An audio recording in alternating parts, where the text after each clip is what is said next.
Mujuah-juah man banta kerina perpulungan si kelingi Tuhan bagi pe orang tua kami saitun si kelingi kami.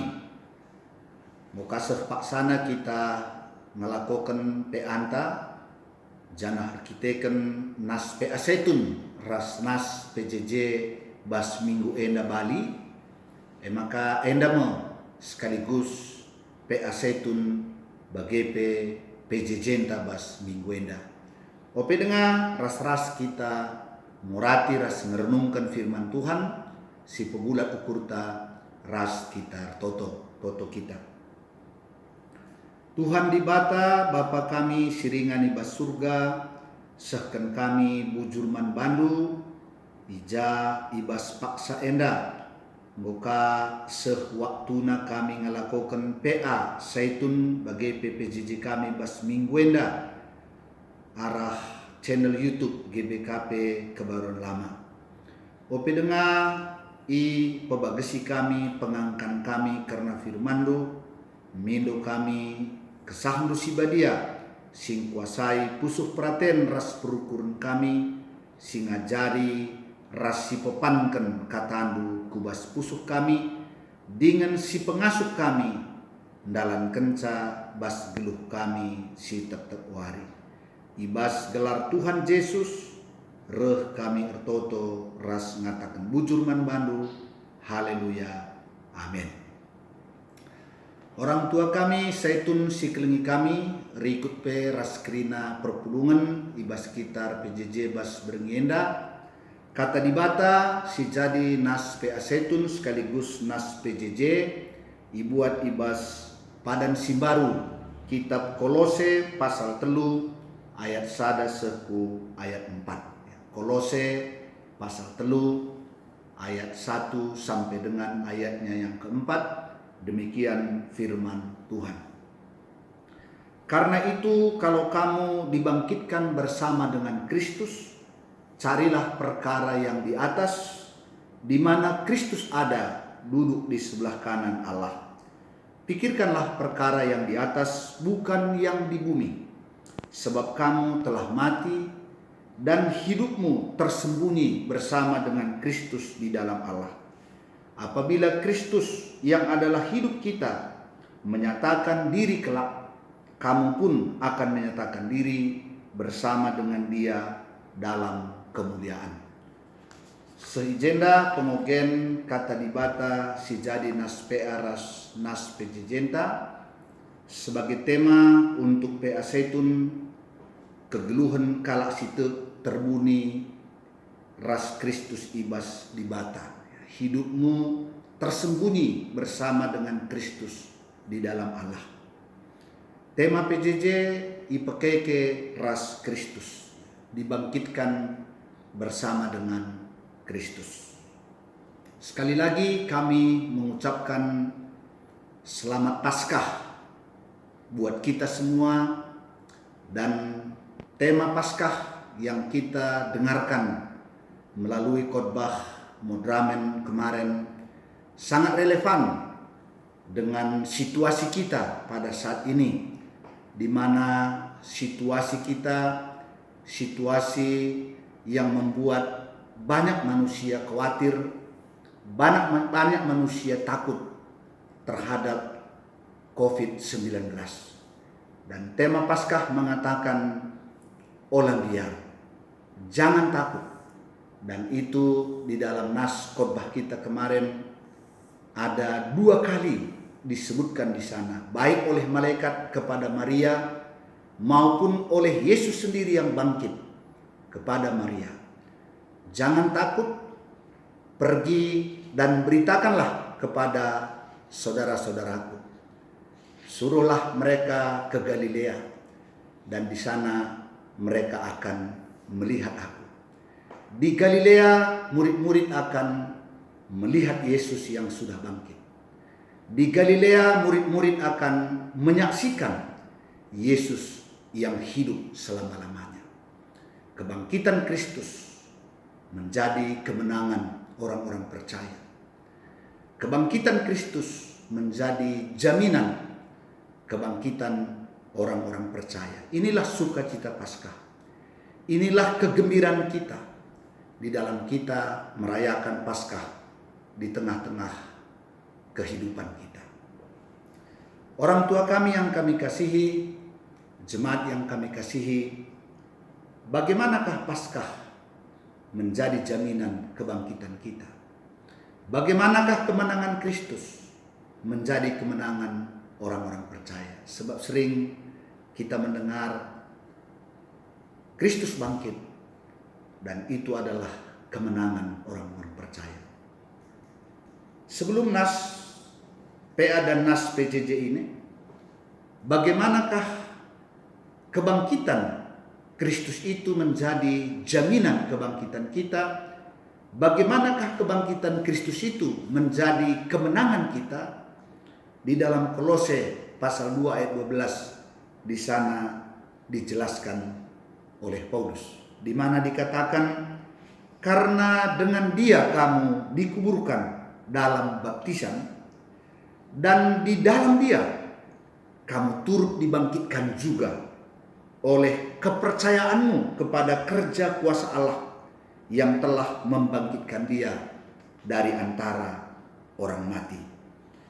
Di sini ditegaskan oleh Paulus bahwa ketika kita dibaptis dalam nama Yesus yang dilandasi oleh kepercayaan kita kepadanya, yang didasarkan kepada iman kita kepadanya, maka melalui baptisan itu kita bersama-sama dengan Yesus ikut dikuburkan. Dan oleh karena itu, ketika Dia dibangkitkan, kita juga turut dibangkitkan. Jadi melalui baptisan yang didasarkan kepada kepercayaan kita, yang didasarkan kepada iman kita, bahwa kita telah dipersatukan, ikut bersama-sama dengan Kristus ketika Dia dikuburkan, dan kita juga ikut bersama-sama dengan Kristus ketika Dia dibangkitkan. Di sanalah bagaimana kebangkitan Kristus itu menjadi jaminan kebangkitan kita, menjadi jaminan kemenangan bagi orang-orang percaya.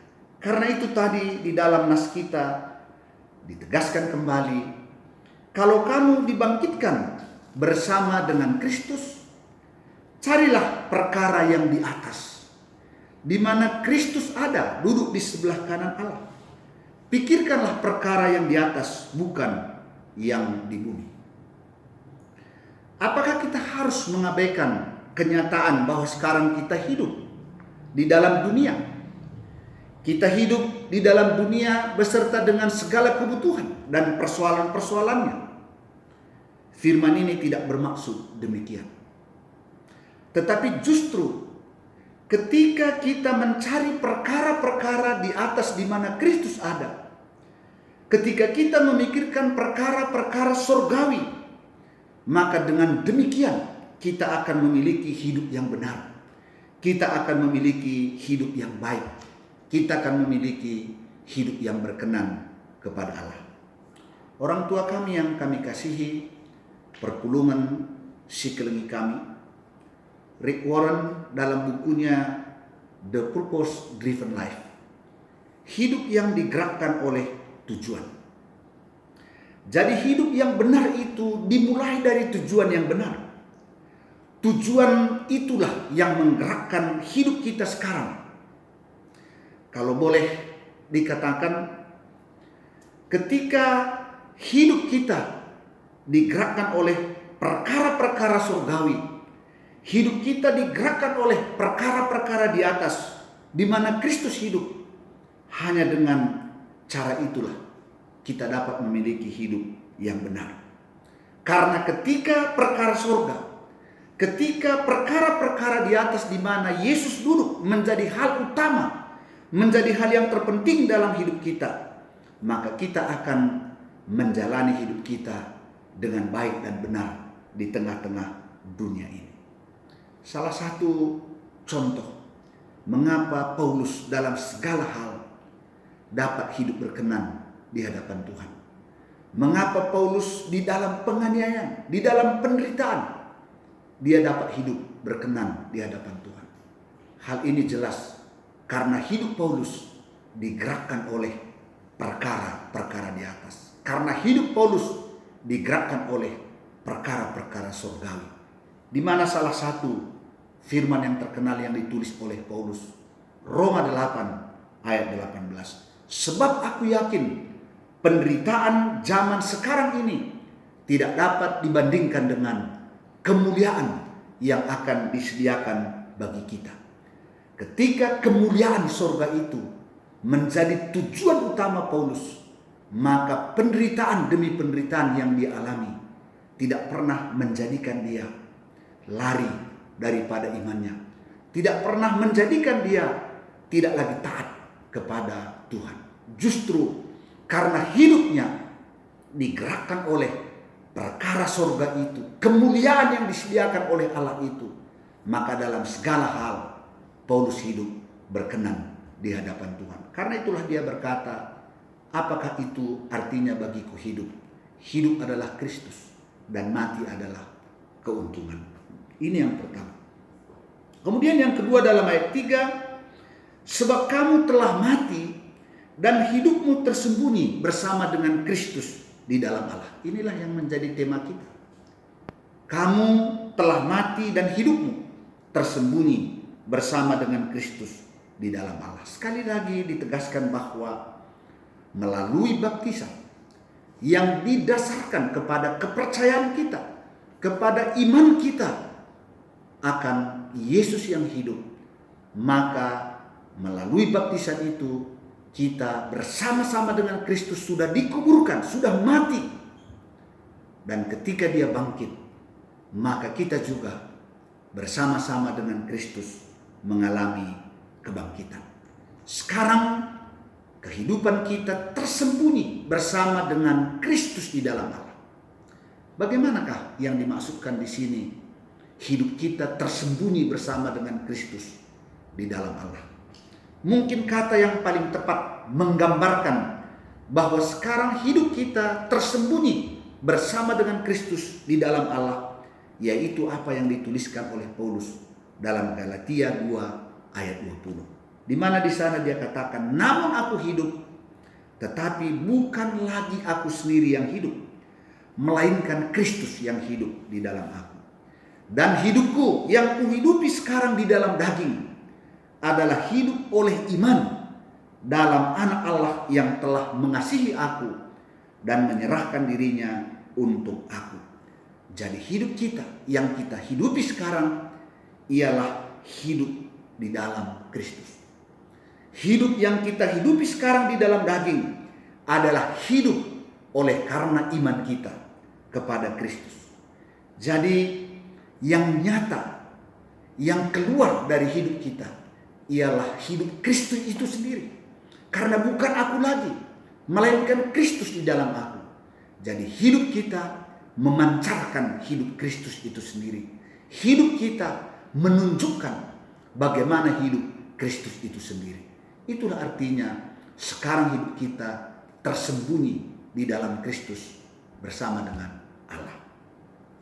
Orang tua kami yang kami kasihi, jemaat yang kami kasihi di dalam Tuhan, sekali lagi melalui firman ini jelas dikatakan bahwa ketika kita mengerahkan hidup kita mencari dan memikirkan perkara-perkara surgawi, perkara-perkara di mana Yesus ada, maka tujuan itu akan membawa kita kepada kehidupan yang benar. Dan perkara-perkara yang di atas itu, perkara-perkara surgawi itu selalu berkaitan dengan perkara-perkara yang benar, perkara-perkara yang baik, perkara-perkara keadilan, dan perkara-perkara hidup di dalam kasih. Karena semuanya itu dikenan oleh Tuhan di dalam kehidupan kita. Kalau perkara-perkara surgawi itu menjadi utama di dalam hidup kita, hanya itu yang akan membuat kita cara melihat segala sesuatu yang ada di dunia ini dengan tepat dan benar. Kita akan dengan benar melihat bagaimana kita bekerja. Kita akan dengan benar melihat bagaimana fungsi harta dan kekayaan yang kita miliki. Karena yang utama dalam hidup kita ialah bagaimana menerima dan hidup di dalam kerajaan Allah, di dalam kekekalan. Ini yang pertama. Kemudian dalam kaitan nas ini dengan PJJ, di mana di sana dikaitkan dengan HUT KAKR, sekolah minggu yang ke-130 tahun. Orang-orang tua harus memikirkan bahwa sejak kecil kepada anak-anak kita ditanamkan bahwa hidup mereka, tujuan utama mereka ialah bagaimana mereka dapat hidup di dalam kerajaan Allah yang kekal. Bagaimana mereka dari sejak kecil memikirkan perkara-perkara surgawi, perkara-perkara di mana Kristus hidup. Sekarang ini kita dapat melihat betapa banyak orang-orang pintar secara pengetahuan, orang-orang hebat di dalam ilmu dan pengetahuan.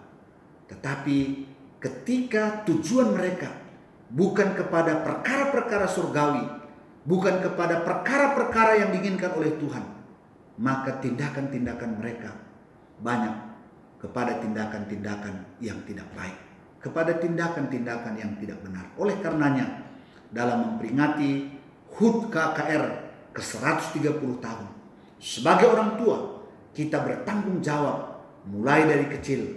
Kita mengarahkan mereka supaya tujuan utama, hal yang terutama dan terpenting dalam hidup anak-anak kita ialah memikirkan perkara-perkara surgawi, perkara-perkara yang di atas.